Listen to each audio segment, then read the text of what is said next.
Welcome to this training video. We will be showing you how to enter your timesheet using Lumpy Tools. If we go too fast, you can touch the video, which will give you the option to pause, rewind, or fast forward. Let's begin. Lumpy Tools has many different features. Start by tapping on the icon one time. Be patient. The app needs to connect to the internet for many of the features. Tap on Work Order Tools to enter your timesheet.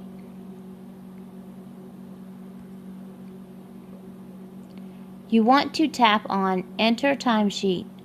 The button may be in a different location. If you are not signed in already, you must sign in. Ask your lead for your username and password if you do not know it. You need to put the date your shift started here. A calendar will appear when you tap on the Entry Date field. Make sure your proper date is highlighted.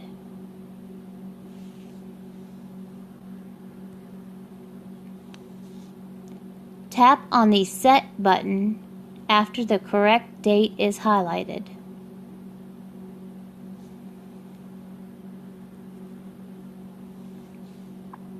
You must select your name. Tap on the input box to get the keyboard.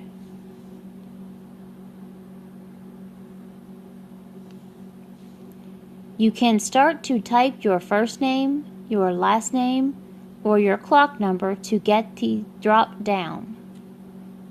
When you see your information, tap on the name to select it.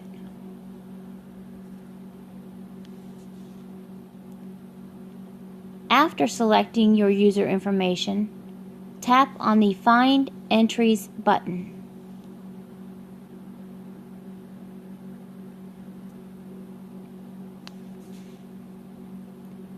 This is where your time clock information is located.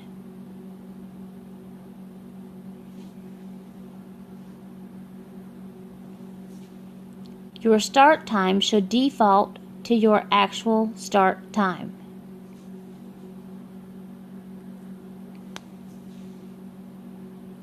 If you had approval to start early, ask your supervisor to adjust your start time.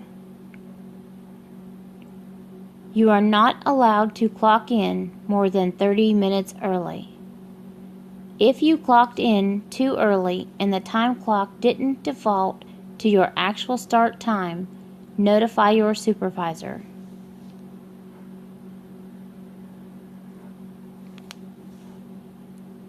This is where your end time is. This will be blank if you have not clocked out.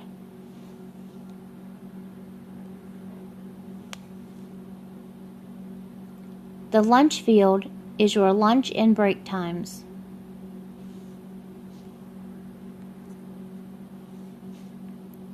The hours field are the hours you will be paid. This will be blank if you have not clocked out.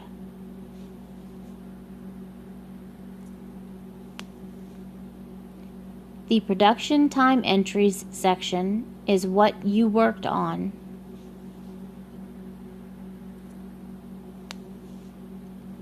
When total hours for clock entries matches the total hours for production entries, this ribbon will turn green and say In Balance.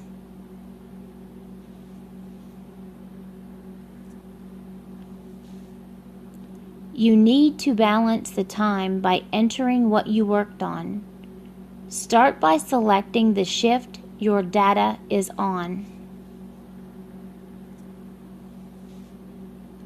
First shift and A shift associates need to select 1. We only use 2 for special circumstances. Second shift, third shift, and B shift should choose 3.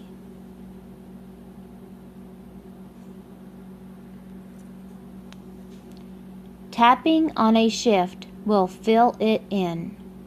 I selected 3.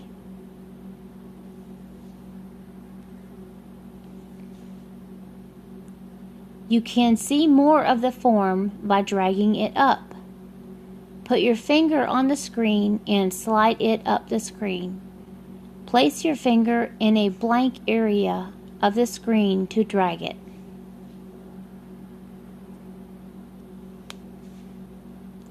Select the work order number next. Tap on the Select a Work Order field to display the work orders.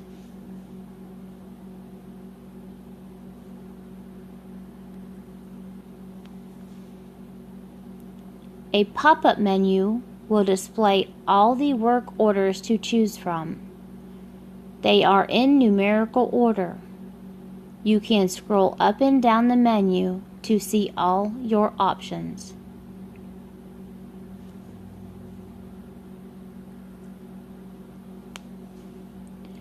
Notice how not all the work orders are on the list. The missing work orders are not on the list because the data is missing for the date and shift you selected above.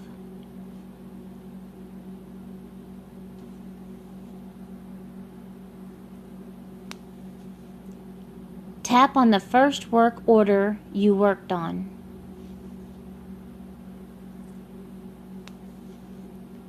Now you need to select the location where you worked. Tap on the Select a Work Order Location field to get your choices.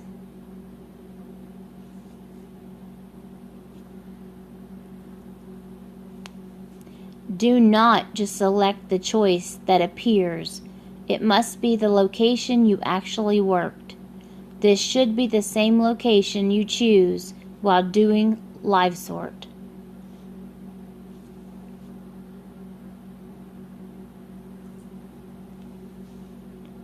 Next, you need to enter the start time of the first job you worked on. Do this by tapping on the Start Time field.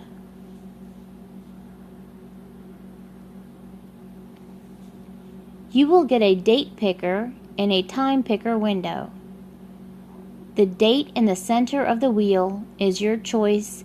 In this example, I chose April 12th, 2017. The center of the time picker is also your choice. It is currently set to 10 p.m.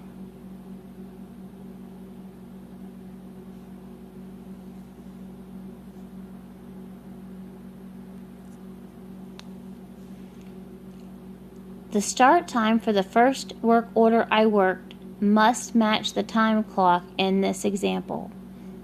The time clock above says I started at 7 p.m. You can change the time by rolling the numbers with your finger.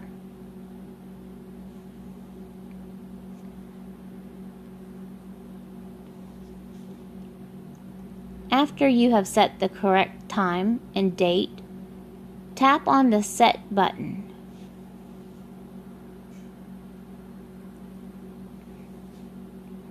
You now need to add the end time for the first work order you worked on. You do this the same way you picked start time. In this example, my end time is 10:30 p.m.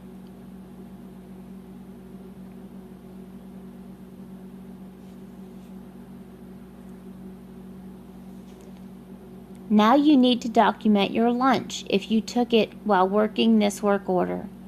In this example, I did not take a lunch, so I will leave it at 0.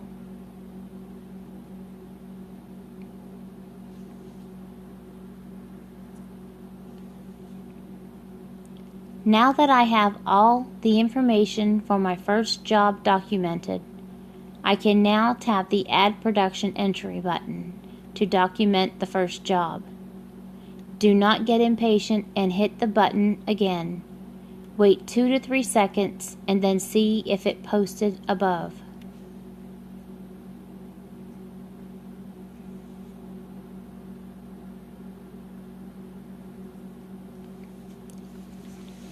If you scroll back to the top of the screen, you should now see the first work order you worked on. You should also look at the hours. In this example, I spent 3 hours on the first work order.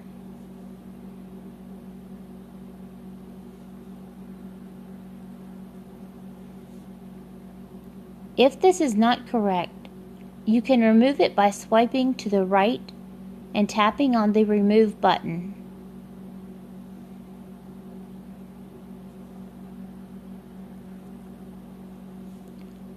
For the second work order I worked on, I did the following. I changed the work order number to the second work order I worked on. I made sure I selected the actual location I did the work. I made sure the start time of my second work order matched the end time of my first work order.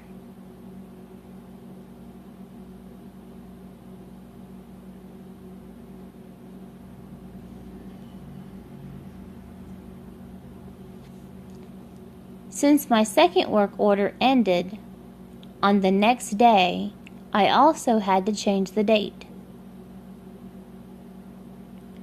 I also took my breaks and lunch out of my second work order.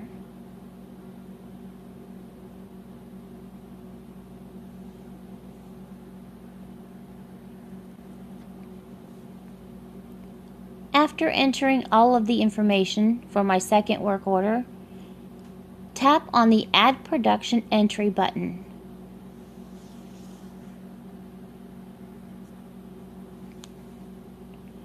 Look at the second work order and verify everything is okay at the top of the screen.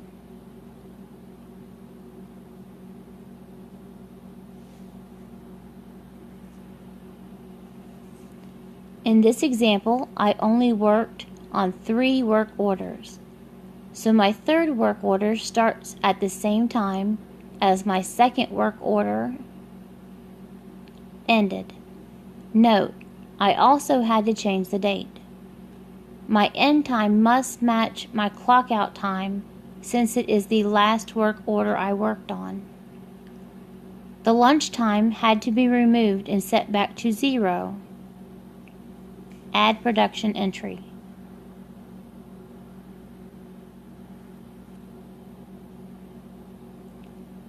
Now that my time is properly added, I have a green bar saying my sheet is in balance.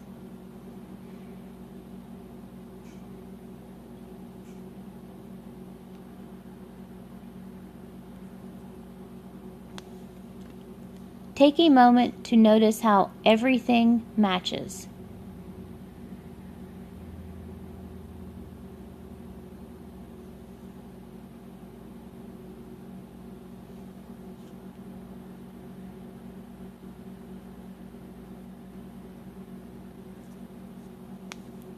Take a moment to notice how everything matches.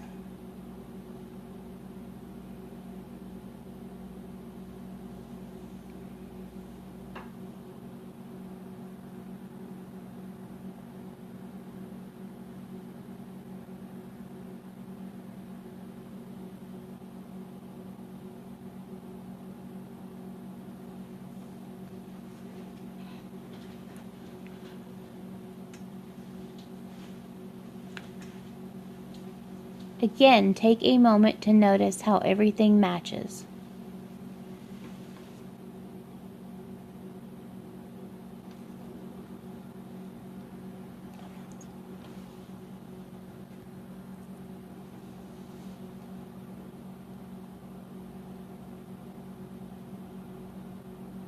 Take a moment to notice how everything matches.